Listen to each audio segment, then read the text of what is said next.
এই শুরু করেন দুলা ভাই, শুরু করেন। আরে সবাই আপনি তো আসবেনই, আপনি আসবেন, খাবেন। আমরা আজকে আসছি, আর কি আসবো নাকি? আমরা খাই, আমরা খাই, ঠিক আছে। আপনি সব সুপারিতে। এখানে কি বিয়ে করতে আসছিস নাকি মস্কারি করতে আসছিস, কোনটা? বিয়ের একটা লাল শাড়ি কিনে দিতে পারিস না? তোকে করবো আমি বিয়ে? তোর তো আমাকে বিয়ে করার যোগ্যতাই নাই। কি দুলাভাই, খুব তো বলেছিলেন বিয়ের পর আমার বোনকে রাজরানীর মতো করে রাখবেন। রাজরানী তো দূরের কথা, আর বিয়েতে সামান্য একটা লাল শাড়ি দিতে পারেন নাই, আর আমার বোন নাকি আপনাকে বিয়ে করবে। কি করেছেন? ফুটপাত থেকে একটা গোলাপি রঙের শাড়ি বিয়েতে নিয়ে আসছেন, আর এই শাড়ি পরে কিনা আমরা আমাদের বোনকে আপনার সাথে বিয়ে দিব? কখনোই না। আসলে আপনি তো একটা ছোট লোক, আর কোনো ছোট লোকের সাথে আমরা আমাদের বোনকে বিয়ে দিব না। ওঠ, বিয়েতে একটা লাল শাড়ি দিতে পারিস না, আবার খাবার খাওয়া হবে, তাই না? কোনো খাবার খাওয়া হবে না। জান বলছি, ছাড়েন, কোনো খাওয়া হবে না।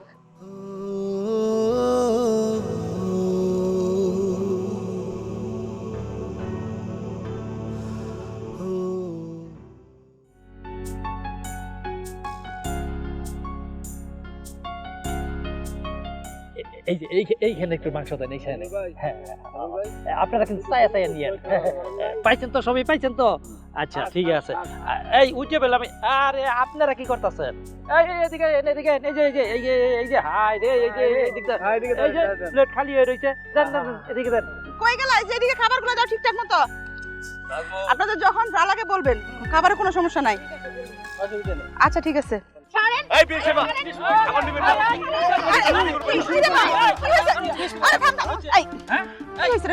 কি আবার হবে?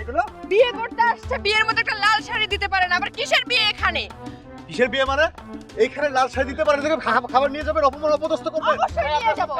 এই থাম বিয়াই, এইগুলো আমি কি শুনছি? আপনি এত কিছু কেনাকাটা করতে পেরেছেন, সামান্য একটা লাল শাড়ি কিনতে পারেননি? বিয়াই, আমি বাজারে লিস্টিটা দেখা তারপরে লাল শাড়িটা প্রথম কিনছি। এই লাল শাড়িটার কি হইলো আমি তো কিছুই বুঝতেছি না। জামাই, লাল শাড়ি কই? বুঝলাম না কিছু। লাল শাড়ি কিনেছেন মানে? তাহলে সেই শাড়িটা কোথায় গেল? শাড়ি আর কই যাইবো? শাড়ি আমি নিজে হাতে বাজার থেকে কিনে লাগেজের মতো ঢুকাইছি। এই শাড়ি আপনাদের বাড়ি থেকে চুরি হয়ে গেছে।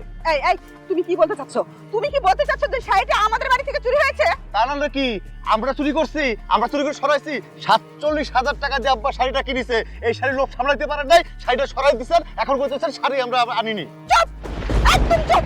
বাজে কথা একদম বলবে না, ছোট লোকের বাচ্চা। এই ছোট লোকের বাচ্চার কাছে আমি আমার মেয়েকে বিয়ে দেব না। চলে যাও এখান থেকে, চলে যাও। এত বড় কথা? এই বিয়ে করতে হইব না, চলেন। আরে যা যা।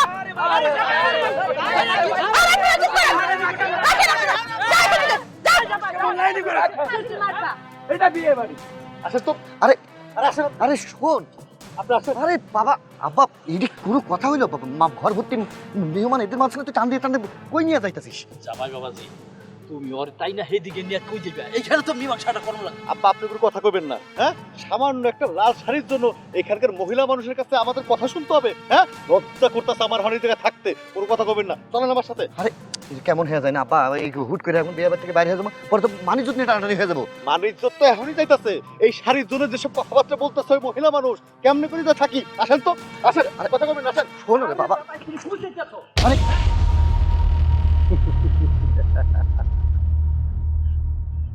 চাইলাম পানি, পাইলাম শরবত। এই বিয়ে বাড়িতে লাল শাড়ি নিয়ে যখন একটা রেজাল্ট বাইজে গেছে, তাহলে আমার ঘোরার চাইটা চালতে হবে। ও হ্যাঁ, দেখি অনেক পক্ষের কি অবস্থা।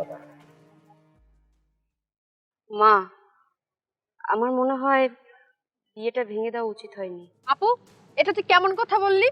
উচিত হয় না মানে কি? মা যা করেছে বেশ করেছে, ভালো হয়েছে। যাদের কিনা বিয়েতে একটা লাল শাড়ি দেওয়ার যোগ্যতা নাই, আর তারা আমার বোনকে বিয়ে করে ওই বাড়ির বউ বানিয়ে নিবে, অসম্ভব। এটা কোনোদিনও সম্ভব না। ভালো হয়েছে একদম। ভাবি, জামাইরে দেখলাম টানাটানি করে নিয়ে গেল। ঝামেলা হয়েছে নাকি? কি আবার হইব? আমার বোনের বিয়েতে তারা একটা লাল শাড়ি দেয় নাই। কি করছে জানেন? ফুটপাত থেকে একটা গোলাপি কালার শাড়ি এই নাই 150 টাকা দিয়া আমার বুইনের দিছে। ওই শাড়ি পরায় নাকি আমার বুইনের তাগবাড়ির বউ করে নিব, আর এই জন্য তাগরে ঘর ধাক্কা দিয়ে বের করে দিছি। একেবারে ঠিক কাম করছো মা। যে লোক নাকি বিয়ের মধ্যে একটা লাল শাড়ি আনতে পারে না, ওইগুলা আবার মানুষ নাকি? একেবারে ছোট লোকের বাচ্চা। ছোট লোকের বাচ্চারা তো অপমান করে দিছ, খুব পালা কাম করছ। এগুলো এভাবে অপমান করা উচিত। ভাইজান সবই তো ঠিক আছে, কিন্তু আমি তো অন্য চিন্তা করতেছি। বাড়ি ভর্তি এতটা মেহমানের সামনে এরকম একটা ঘটনা ঘটে গেল, সবাই তার ভালো চোখে দেখবো না, সবাই হয়তো আঙ্গুল তুলে খারাপ কিছুটাই ভাববো। এখন মেয়েটার নিয়ে আমি কি করবো, আমি মাথায় কাজ করতে পারতাছি না, কি দিয়ে কি করবো আমি বুঝতে পারতাছি না। ভাইজান যে কোনো একটা বুদ্ধি দাও। ভাবি, মানুষের কথা এগুলা খানিয়ে নিবেন না। মাইয়ারে বিয়া 1 সপ্তাহের ভিতরে দিব, ওইটা কোনো চিন্তার কারণ নাই। আর এই বাড়িটা যদি মাইয়ারে বিয়া দিতেন, আহা, মাইয়াটার জীবনটা নষ্ট যেত। এইগুলা হয়েছে গা একবারে খারাপ লোক, যে লোকে নাকি একটা বিয়ের মধ্যে লাল শাড়ি দিতে পারে না, তেমন তো আর কোনো খারাপ আছে নাকি? একবার ঠিক কামটা ওই মামুনি করে দিয়েছে। এগুলা যে কেটে তুলে দিতে পাই না করছি। কাকা আপনি একদম ঠিক কথাই কইছেন। প্রয়োজন পড়লে আমার বুইনেরে অন্য কোনো পোলার লাগে বিয়া দেবো, তবুও আগমত ফকিন্নিকো লাগে না। আচ্ছা মা, তুমি একটু থামো। আর ভাবি, বিয়ানে কোনো চিন্তা করেন না। আর এগুলা সব গেছে তো, আরো আছে কিছু। আর তো তাকে এগুলো ঘেটে দিয়ে বাইর করে দেয়, বুঝছেন? সবচেয়ে ভালো হইব। না ভাই, এই জায়গার মধ্যে আর কেউ নাই। আচ্ছা ঠিক আছে, আমরা দাঁড়িয়ে না থেকে ওইদিকে বসে কথা বলি। এই চাটা নিয়ে আয়। চল। আমার মনে হচ্ছে ওই লাল শাড়ি আমরা ভুল করে দোকানে রেখে আসছি। আরে না, আমি নিজে দোকান থেকে হাতে করে ওই লাল শাড়ি লেদারের মধ্যে ঢুকাইছি। আরে আমি যখন দোকান থেকে এই কাপড় চাপড় গুলা লইতেছে, তখন লিস্টির সাথে মিলাইয়া তারপরে ওইখান থেকে লাল শাড়িটা আনছি। লাল শাড়িটা আইনা প্রথমেই ওই লাকিসের মধ্যে লাল শাড়িটা পরছি। আবার বাড়িতে যখন আনছি, সবাই যখন দেখতে চাইছে যে কি কি বাজার থেকে আনছি, তখন ওই লাল শাড়িটা আমি দেখছি। লাল শাড়িটা দেখার পরে আবার লাকিসের মধ্যে লাল শাড়িটা বড় হইছে। লাল শাড়িটা যাইব কই? আব্বা, লাল শাড়ি তুমি লেদারের মধ্যে ভরছো আমি বুঝলাম, এ নিরীক্ষণ কারে দিয়ে পাঠাইছিলা? কালুরে দিয়া। ও, ভালো কাম করছো। এমন একজন জামাই পাইছো তুমি যে কিনা সারাদিন নেশা করে পড়ে থাকে, আর তুমি তারে দিয়ে নিরীক্ষণ পাঠাইছো। আমার কি মনে হয় জানো, এই কোনো রাস্তার মধ্যে দাঁড়ায় ওই লাল শাড়ি বিক্রি করছে, তারপর নেশা ভান করে পড়ে আসিল। আমার এসে যত জ্বালা, এখন এই বিয়া ভাঙ্গা যাইবো, মান সম্মান সব চলে যাইবো। দেখেন ভাইজান, আমার ভাইরার নামে কিন্তু উল্টাপাল্টা কথা করতে পারবেন না। হইতে পারে আমার ভাইরা নেশাপানি করে, তাই বলে উনি এত খারাপ না যে বড় ভাইয়ের বিয়ের শাড়ি বিক্রি করে নেশাপানি করবে। আমার ভাইয়ের নামে আর কোনো কলঙ্ক দিবেন না, তারা কিন্তু আমার ইমোশনে লাগে। দেখেন আব্বা, একটা কাজ করেন, আপনি আমাকে কিছু টাকা দেন, আমি বাজার থেকে একটা লাল শাড়ি কিনে নিয়ে আসি। তোমার কি মাথা খারাপ হয়েছে নাকি? হ্যাঁ, 47,000 টাকা দিয়া ওই লাল শাড়িটা আমি বাজার থেকে কিনছি, আবার এখন তোমার 47,000 টাকা দিয়া লাল শাড়ি কেনার জন্য পাঠাই? এই টাকা কি গাছে ধরে নাকি? হ্যাঁ, পোলারে বিয়া করাইতে আমি ফতুর হয়ে যাব না? আব্বা, লাল শাড়ি নিয়ে যেহেতু একটা ঝামেলা হয়েই গেছে, এখন আপনি তো মুরব্বী মানুষ, আপনি দেখেন না এই বাড়ির যারা মুরব্বী বয়োজ্যেষ্ঠ আছে তাদের সাথে কথা বইলা কোনো সমাধান হয় কিনা। তাছাড়া এখন যদি এই লাল শাড়ি বাদে এই বউ বাড়িতে নিয়ে যাই, আমাদের নানান লোকে নানান কথা কইব। এদিকে হয়েছে আমার যত জ্বালা। আর কালুরে কই পাঠাইছেন? হ্যাঁ, আরে তো সারাদিন ধরে একবারও খুঁজে পাইলাম না। সে তো আইছে আমাদের সাথে, তারপর থেকে তো দেখতেছে আমার পাশে নাই, বিয়া বাড়ির কোনো জায়গায় তারে ডাইকা পাওয়া যায় না। সে গেছে কই? আব্বা, বড় ভাই তো ঠিকই কথা কইছে। আপনি একটা কাজ করেন, আপনি মাওয়া সাহেবের সাথে কথা কয়ে মুরব্বী যারা আছেন এটা একটা সমাধান করেন। এইভাবে দাঁড়ায় থাকতে তো হবে না। ঠিক আছে, আমি ওই বিয়ান সাহেবের লগে কথাবার্তি কইয়া তারপরে এটা একটা মীমাংসা করতেছি। আর বৌমারে লইয়া তো বাড়িতে যাইতে হইব। আর তোরা আয়। ভাবি, আল্লাহ যা করে সব মঙ্গলের জন্য করে। আমাকে মেয়েটার যে জায়গায় বিয়ে দিতে চাইছিলেন না, ওই মেয়েটার লাইফটা একবারে নষ্ট হয়ে যেত। আর এই ছেলের সম্বন্ধে আমি সব কিছুই জানি। এই ছেলে খাজা খায়, মদ খায়, আর সারাদিন তাসের জোয়া নিয়ে বসে থাকে। ও আবার তো বুড়া ওরা আসবে, আসলে পরে ওদেরকে ঘাড় ধাক্কা দিয়ে বাইর করে দেবেন। বিয়ে এখনো দিয়েন না। বিয়াই, আমি কই কি, যা হওয়ার হয়ে গেছে, এটা একটা ভুল বুঝাবুঝি, মানে মিস্টেক হয়ে গেছে গা। লাল শাড়িটা আমি কিনে আনছিলাম, আমরা যেহেতু লাল শাড়িটা পাইতেছি না, আপনি এক কাজ করেন, আপনার এই মায়েরে বাড়িতে নিয়ে আপনি সাজায় গোজায় দেন, আমি আমার বাড়িতে নিয়ে যাই। আমার বাড়িতে নিয়ে আপনার এই মায়ারে আমি 10টা লাল শাড়ি দিয়া এরপরে সাজায় রাখবো। আমার তো আত্মীয় স্বজন আমি নিয়ে আইছি, এখন আপনি যান, আমি এই আত্মীয় স্বজনের নিয়ে বউটা নিয়ে বাড়িতে যাই। আপনার কথা শেষ হয়েছে? আপনার যদি কথা শেষ হয়ে থাকে তাহলে এক্ষুনি এখান থেকে বিদায় হয়ে যাবেন। আর আপনার মেহমানের কথা বলছেন না, আপনার মেহমানের কিন্তু কোনো দিক দিয়ে আমি কমতি রাখিনি। খাওয়ানোর পরে সব দিকে আমি দিয়েছি। বেহের মতো এখানে দাঁড়িয়ে না থেকে এক্ষুনি এখান থেকে চলে যান। যান বলছি। বিয়াই, আপনি রাগ করেন না, সবারই তো একটা মান সম্মান আছে। আমার কত আত্মীয় স্বজন আমি নিয়ে আইছি, এখন যদি নাকি আমি এখান থেকে বউটা না নিয়ে বাড়িতে যাই, তবে আমার মান সম্মান কিচ্ছুই থাকবো না। বিয়াই না, আপনি রাগ করেন না, আপনার আমি অনুরোধ করে কইতেছি, আরে আপনার মায়া যদি নাকি আমার ছেলের কাছে আজকে বিয়া না দেন, ফেরত দিয়া দেন, আপনার এই মায়েরও তো বিয়া দম লাগবো, আপনারও তো আত্মীয় স্বজন আইছে, তখন এইটা নিয়ে অনেক কথা কইব। বিয়াই, আপনি আপনি মন খারাপ করেন না, আপনি আমার কথা বুঝতে চেষ্টা করেন। বিয়াই শুনেন, আমার মেয়ের চিন্তা আপনার করতে হবে না। আমার মেয়েকে আমি কোথায় বিয়ে দিব না দিব সেটা আমার ব্যক্তিগত ব্যাপার। আপনি এক্ষুনি আপনার ছেলেকে নিয়ে এখান থেকে চলে যান। আরে বিয়াই, যাওয়া তো যাইব, কিন্তু মান সম্মানটার দিকে একবার তাকাইবেন না আপনি? আপনি যদি আমার মান সম্মানের কথা ভাবতেন তাহলে সামান্য একটা লাল শাড়ি আনতে আপনি এত বড় একটা ভুল করতেন না। আপনি এক্ষুনি এখান থেকে চলে যান। যান বলছি। আমি কথা দিতেছি বিয়াই, লাল শাড়ি একটা না, আমি 10টা লাল শাড়ি দিব আজকে দিয়া। এরপরে আপনার মেয়েটা বাড়িতে উঠানোর সাথে সাথে এই জামাইরে পাঠাই দিব লাল শাড়ি বাজার থেকে কিনা। তো 47,000 টাকা দিয়ে তো শাড়িটা কিনছিলাম, আমি দরকার হইলে আরো 47,000 টাকার সাথে দিয়ে দিব। আপনি এখান থেকে যাবেন না আমি ঘাড় ধাক্কা দিয়ে এখান থেকে বের করে দিব। যান বলছি। আমি আর ধাক্কা দিয়ে বার করতে পারবো। তবে বিয়াই, আপনার আমি একটা কথা বইলা যাইতাছি, আমার পোলারে কালকের মধ্যে আমি বিয়া করাই, আর এরপরে বউ বিয়া করে যাবো। এই চল।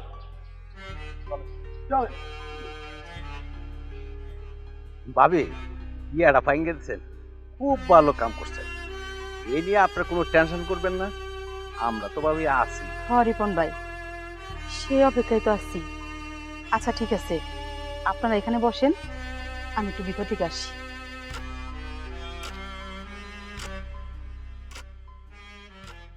এরম অপমান হব যদি জানতাম তাইলে আমি কোনোদিনও বিয়ের কথা বলতাম না, আমি রাজি হইতাম না বিয়ে করতে।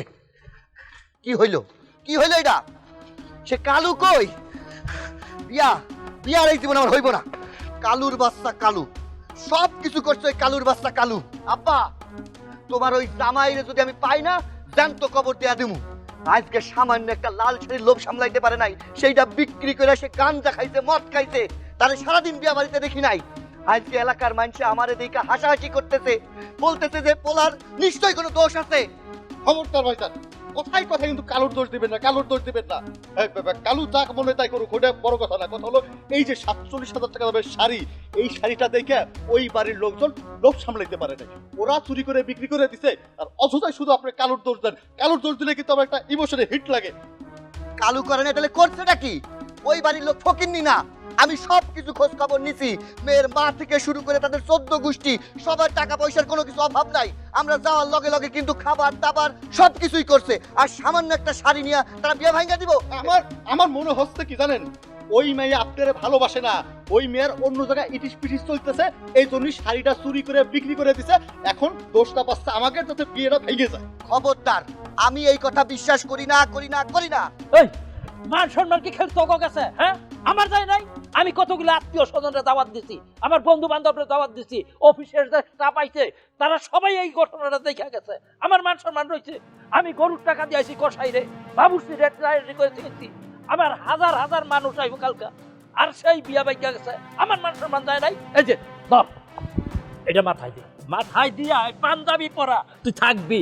আমি করিম ঘটকের কাছে যাইতাছি, আজকের মধ্যে না হয় কালকের মধ্যে পাত্রী জোগাড় কইরা তারপর তোর আমি বিয়া করবো। যা ভাই, ওর ঘরে নিয়ে যাও। আচ্ছা আব্বা।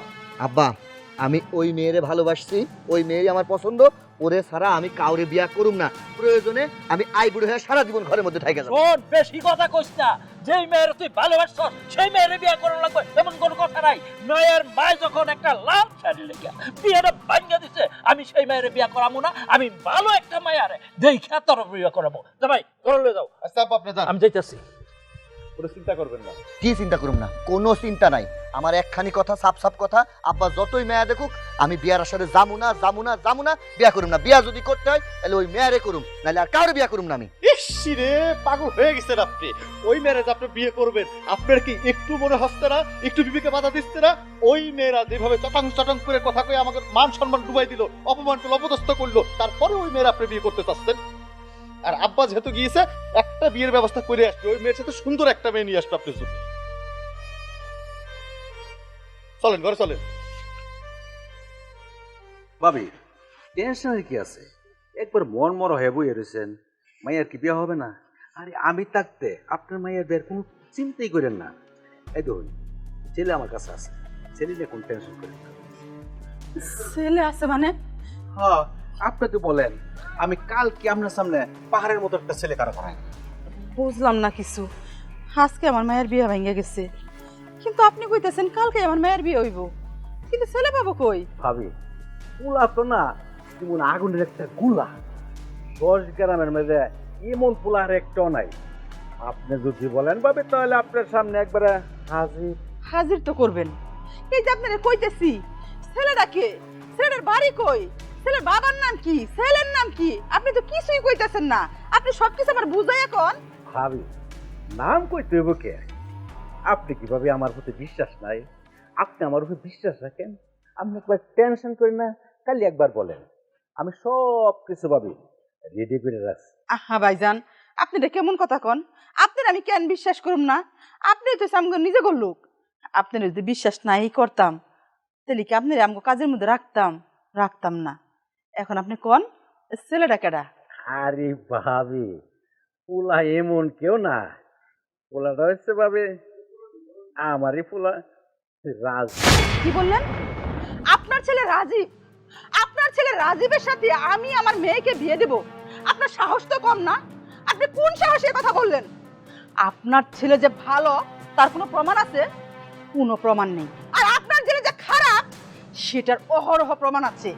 নেশা, কত প্রকার নেশা, সব ধরনের নেশা আপনার ছেলে করে। আর সেই ছেলের সাথে আমি আমার মেয়েকে বিয়ে দেব? কখনোই না, কখনোই না।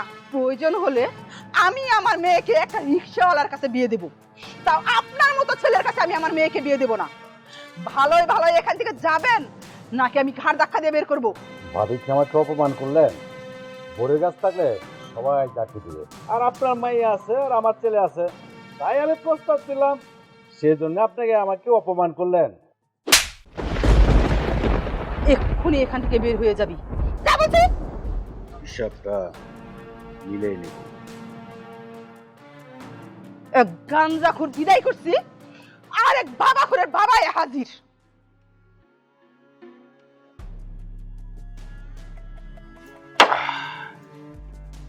মহিলা মানুষের হাতের তাপর খাই আমি সহ্য করে দিচ্ছি।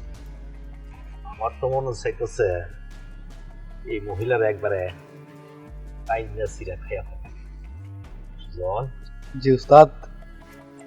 করতে কস কোনো বিরতি ব্যবস্থা কর। উস্তাদ এমনি আপনার মাথা গরম, আমার কাছে যে খবর আছে আর ওই খবর শুনলে তো আপনার মাথা কাইটা বরফ করে নিয়ে দিতে হইব। আরে বেটা এই কবি খুইলা ক, আমার মাথা কোন তো প্রচুর গরম, পালা করে বরফ দে। উস্তাদ শুনে আইলাম ওই সিমির নাকি কালকে সকালে বিয়ে হয়ে যেতেছে। কি ওই মাইয়ারে বিয়া দিয়ে দিব?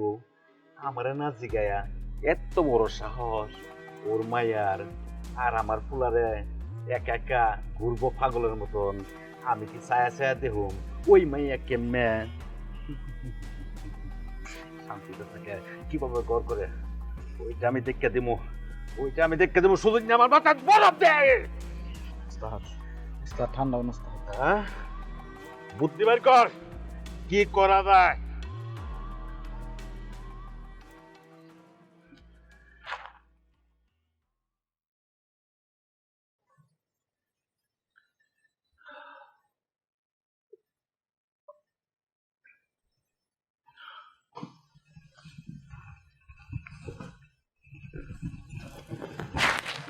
কি ব্যাপার, আপনি এখানে শুয়ে পড়লেন যে? অন্য রুমে যান। দেখুন, আমি জানি আপনি জিদ করে আপনার বিয়েটা ভেঙে দিয়েছেন, আর আপনার ফ্যামিলির চাপে পড়ে আপনি আমাকে বিয়ে করেছেন। আজকে যেহেতু আমাদের ফুলসজ্জা, আর এই ফুলসজ্জার রাতে আমি আপনাকে মিথ্যে বলবো না। আপনি যেমন একটা ছেলেকে ভালোবাসতেন, আমিও একটা মেয়েকে ভালোবাসতাম, কিন্তু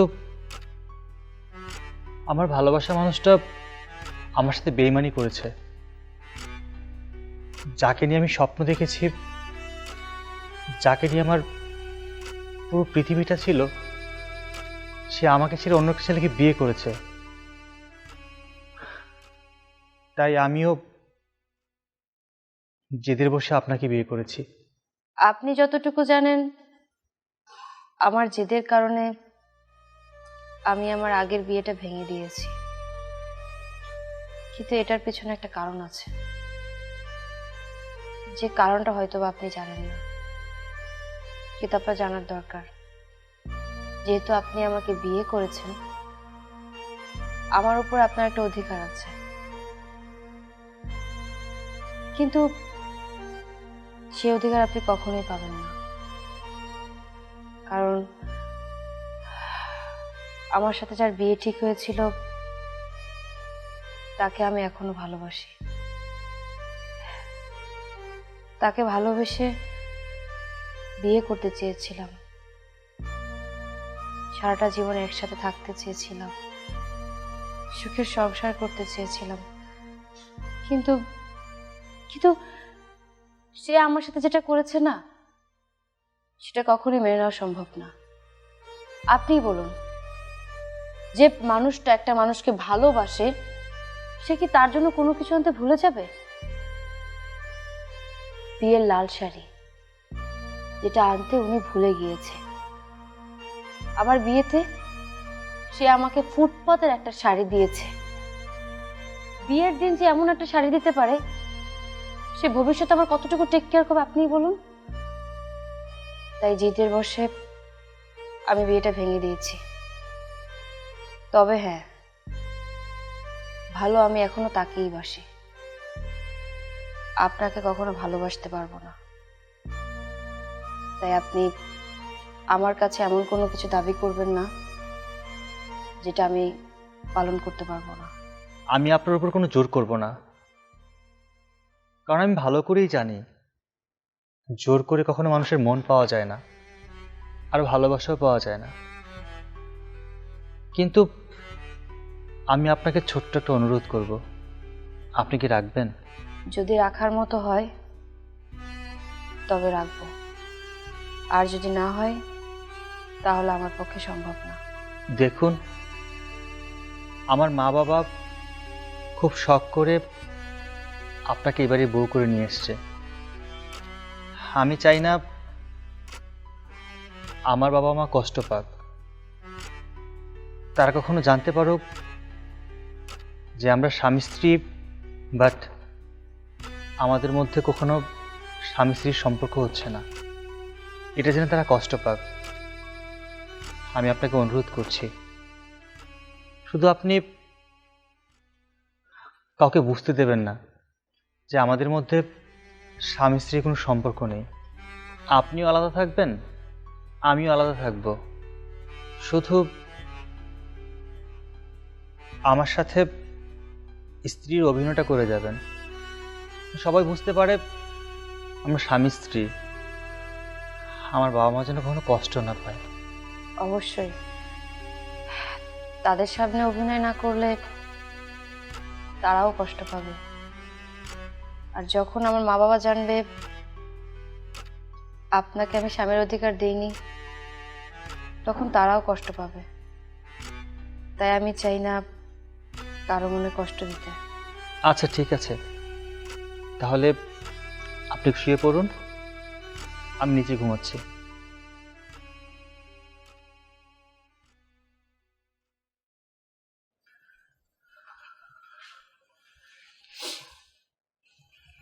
এ কি, আপনি বালিশ নিয়ে কোথায় যাচ্ছেন? আরে রুম আপনার, বিছানা আপনার, আপনি কেন পাশের রুমে যাবেন? সমস্যা হলে বলেন, আমি নিজেই চলে যাচ্ছি। না না, সেটা সম্ভব না। আপনি এই বাড়িতে নতুন মানুষ, নতুন অতিথি। এখন আপনি যদি পাশের রুমে যেয়ে ঘুমান, বিষয়টা খারাপ দেখাবে। তাছাড়া এই বাড়িতে আমার তো অনেক দিন অভ্যাস, যে কোনো জায়গায় আমি ঘুমিয়ে যেতে পারবো।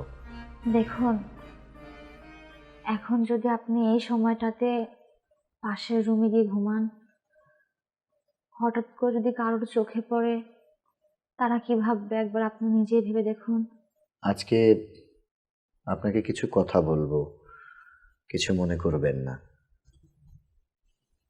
আজকে আপনি যেখানে লাল শাড়ি পরে বসে আছেন, গতকালকে ঠিক আপনার জায়গায় অন্য কারো বসার কথা ছিল। আমি ভার্সিটিতে একটা মেয়ের সাথে সম্পর্ক করি, মানে তার সাথে আমার বিয়েও ঠিক হয়েছিল। শুধুমাত্র একটা লাল শাড়ির কারণে গতকাল সে বিয়েটা ভেঙে যায়। হঠাৎ করেই বাবা সিদ্ধান্ত নেয় আমাকে বিয়ে দিবে। আমি আসলে এই বিয়েটা করতে চাইনি।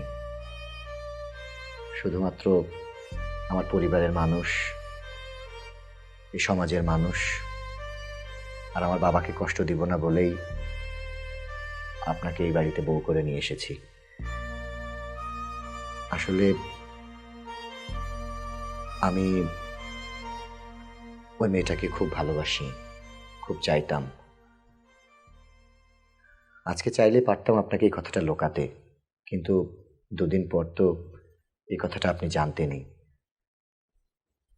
সে কারণেই এখন বলে দিলাম। আমার কথায় প্লিজ কিছু মনে করবেন না। আমিও আজকে কোনো কিছু লুকাবো না। এই যে আজকে যেমন আপনি বর্ষে যে আমার পাশে আসছেন, ঠিক এইভাবেই অন্য কেউ একজনের বর্ষে যে আমার পাশে থাকার কথা ছিল। কিন্তু ভাগ্যের কি নিয়তি জানি, যাকে আমি এত ভালোবাসতাম, এত বিশ্বাস করতাম, সেই মানুষটা আমাকে রেখে অন্য নারীতে আসক্ত ছিল। তার এই আচরণ মেনে নিতে না পেরে তার প্রতি একরাশ অভিমান, ঘৃণা আর জেদের বসে আপনাকে আমার বিয়ে করা। তাছাড়া আর আমার কোনো উপায় ছিল না। আমিও আমার মা বাবাকে কষ্ট দিতে পারবো না। মা বাবার মুখের দিকে তাকিয়ে আর সেই মানুষটার উপরে অভিমান করে আপনাকে আমার স্বামী হিসাবে আমার পাশে নিয়ে নিতে হয়েছে। নিয়তির কি খেলা, তাই না? আজকে আপনার পাশে যে মানুষটা বসে থাকার কথা, সেই মানুষটা বসে নেই, কিন্তু যে মানুষটাকে আপনি কখনো আশাই করেননি সেই মানুষটা বসে আছে। একটা অনুরোধ রইল, আজকে আপনার সাথে আমার যে কথাগুলো হয়েছে, প্লিজ আমার বাবা বা এই পরিবারের কাউকে আপনি এটা বলবেন না। যতদিন আপনি এই বাড়িতে আছেন বা আমি আপনার সামনে আছি, আমরা দুজন স্বামী স্ত্রীর পরিচয়ে থাকব। আসলে প্রত্যেকটা মানুষের জীবনে গল্পের পিছনেও যে কত গল্প থাকে, আজকে আপনার সাথে কথা না বললে বুঝতাম না। আমি আপনাকে কথা দিচ্ছি, আপনি যেমনটি বলবেন তেমনটি হবে। কারণ আপনি ঠিক যেমনটা চান আপনার মা বাবা যেন কষ্ট না পায়, আমিও চাই আমার মা বাবা যেন কষ্ট না পায়। যাই হোক, আপনি ঘুমিয়ে যান, রাত অনেক। আমি যাওয়ার সময় দরজা বন্ধ করে দিয়ে যাচ্ছি।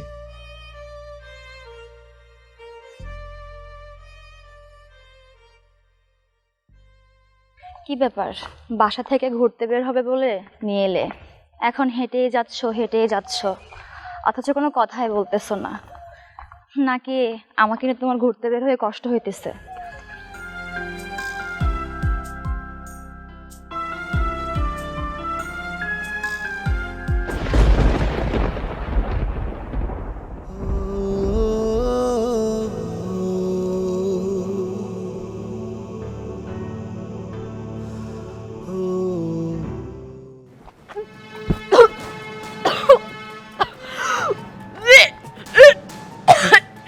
কিরে মা, না হিসা কি পারি নাকি? এই ফাইলের মধ্যে যে সুসংবাদ, আমি তো দাদা হইতেছি। আমি কিন্তু ওইভাবে মাইনা নিব না, কারণ আমি যখন খবরটা শুনলাম তখন যে আমার কি আনন্দ লাগতাছে।